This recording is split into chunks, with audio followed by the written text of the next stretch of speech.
का पाचन सही नहीं होता है, क्योंकि वहाँ पर नेगेटिव हार्मोन्स निकलते हैं और जो करते हैं तो वो पॉइजनस चीज़ें उससे मिलती है, जिससे अपच कब्ज पैदा हो जाता है।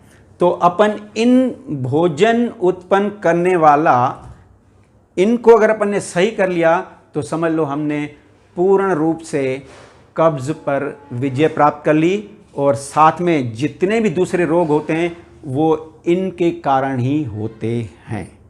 कब्ज का निवारण कैसे करें? कब्ज का निवारण दो तरीके से करते हैं। एक तो अंदर की तरफ से, माना प्राकृतिक औषधियाँ अंदर दे करके या उनका सेवन करके, दूसरा शरीर के बाहर से उपचार दे करके। तो पहले अपन औषधि आहार, मेडिसिनल डाइट, उसके बारे में आपको बताते हैं, क्योंकि प्रकृति ने हर एक रोग को दूर करने के लिए उन्होंने औषधियाँ दी हैं, और कब्ज के लिए उन्होंने विशेष औषधियाँ दी हैं। जैसे पहला है आंवले का रस। आंवले का रस सेवन करने से पेट की अच्छी तरह सफाई हो जाती है, और कफ भी अगर है वो भी निकल जाता है, रक्त की भी सफाई होती है।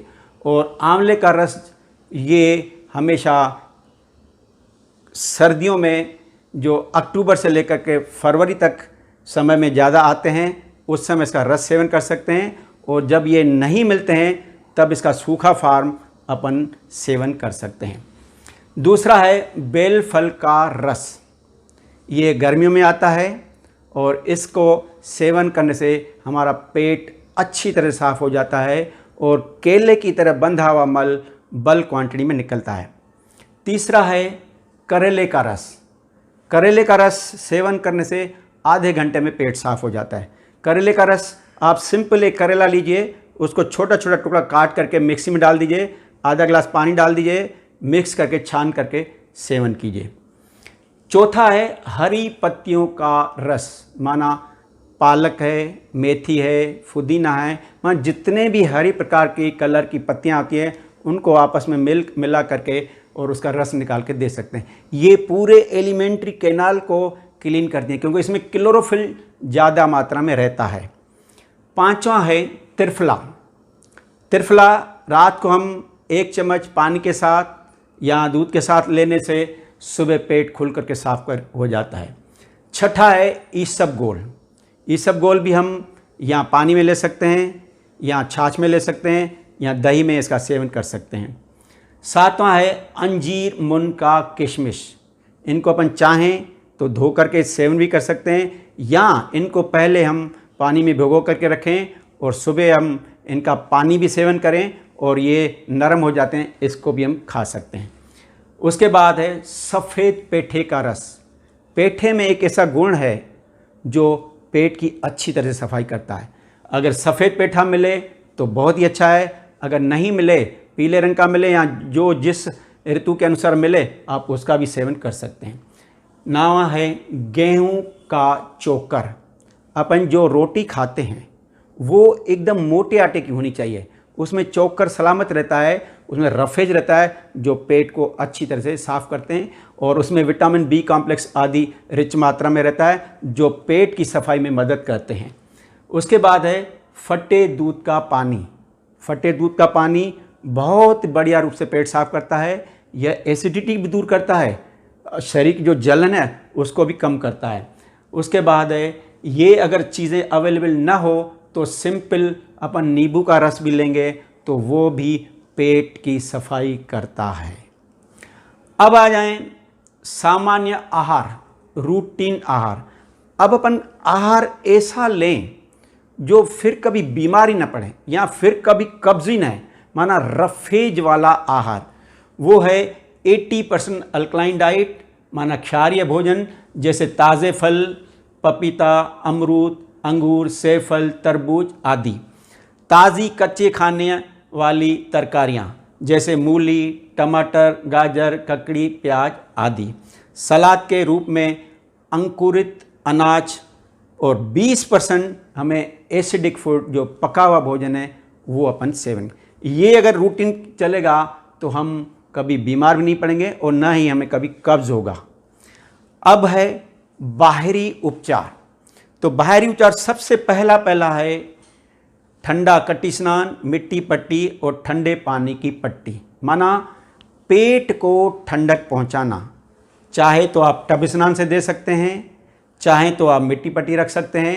अगर ये दोनों अवेलेबल नहीं हैं तो ठंडे पानी का एक तौलिया लेकर के पेट पर रखना है। माना बर्फ़ का पानी हो या मटके का पानी हो, उसमें छोटा सा नैपकिन डुबा डुबा करके बार बार रखें। माना पेट को 10 से 15 मिनट खाली पेट अपन इसको ठंडाई करें या सेक करें।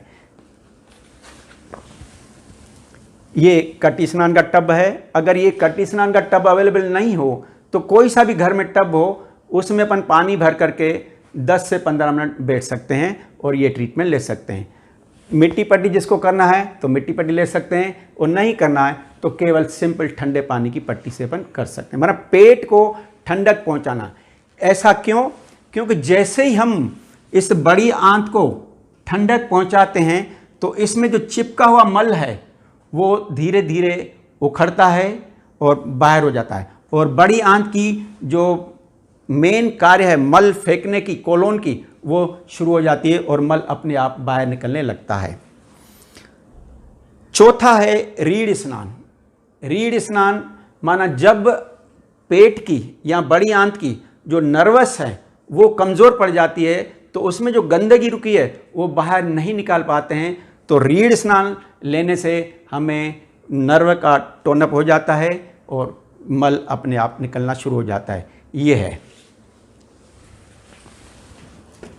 है रीढ़ स्नान। इसमें टब में ठंडा पानी भरा जाता है और पूरी रीढ़ जो है इसमें डूबी रहना चाहिए। अगर सपोज ये टब नहीं है तो कोई बात नहीं, अपन एक लंबा तौलिया लेंगे जिसको 4 इंच चौड़ा बना करके और 2 फुट लंबा हो, ठंडे पानी से डुबा करके और गर्दन से लेकर के कमर तक इस पे रख देंगे तो वही आपका ट्रीटमेंट सेम हो जाएगा। क्योंकि हमें रीढ़ को सिर्फ ठंडक पहुंचाना है। जैसे उसको ठंडक मिलती है तो नर्वस सिस्टम टोनअप हो जाता है और उसकी कार्य क्षमता बढ़ती है तो मल अपने आप बाहर निकलना शुरू हो जाता है।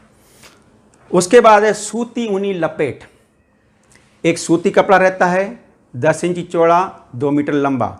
उसको रोल करके ठंडे पानी से डुबो के अच्छी तरह निचोड़ दें, पेट और कमर के चारों तरफ लपेट दें और उसके ऊपर ऊनी मफलर या पट्टी बांध दें, जिससे पेट का डाइजेशन भी अच्छा होता है, गैस भी बाहर निकलती है और कब्ज़ भी दूर होता है।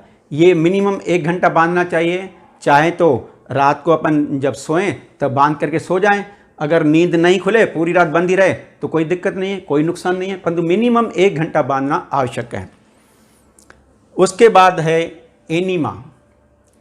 एनीमा एक ऐसा है जो बड़ी आंत में जो मल फंसा हुआ है, इसको निकालने से आगे का जो मल है वो धीरे धीरे नीचे आना शुरू हो जाता है। और वो 2 तरीके से अपन ले सकते हैं, एक बैठ करके और एक लेट करके। एनीमा लेने से तुरंत आपको कोई भी बीमारी हो, चाहे कब्ज़ हो चाहे कोई भी हो, तुरंत आपको 50% राहत मिल जाती है। और सपोज छोटे जो बच्चे रहते हैं वो, उनको 1 महीने का है, उनको अगर पेट में प्रॉब्लम आ गया, माना पेट साफ नहीं हो रहा है, तो हम लोग क्या करते हैं, सीधा डॉक्टर के पास भागते हैं। और है कुछ नहीं, बस उनको कैसा एनीमा देना है, उनको एनीमा ये वाला नहीं देना है।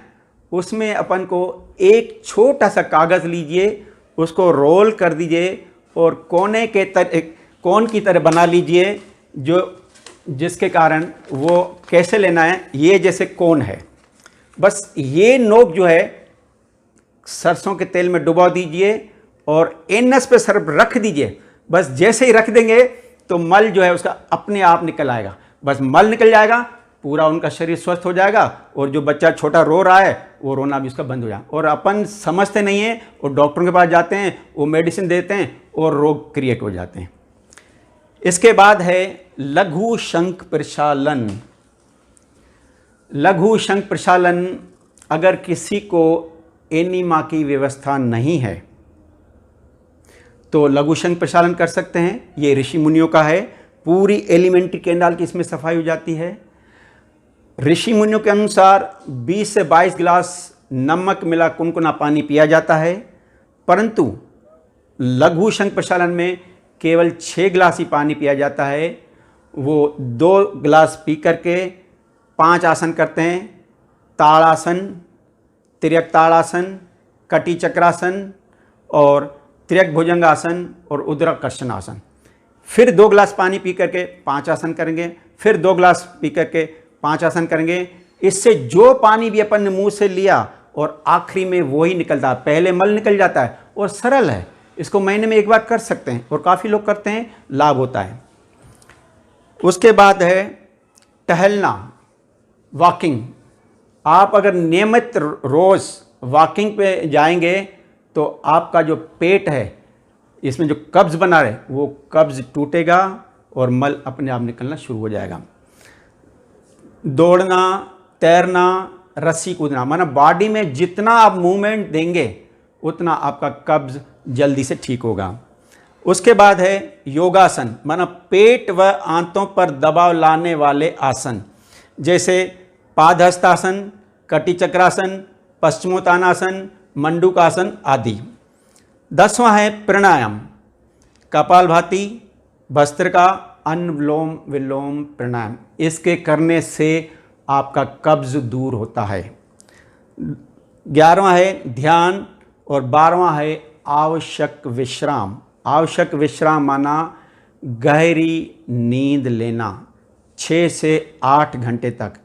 उस नींद से हमें शरीर में स्फूर्ति भी आती है, ताकत भी मिलती है और नींद में बहुत सारे रोगों का निवारण भी होता है।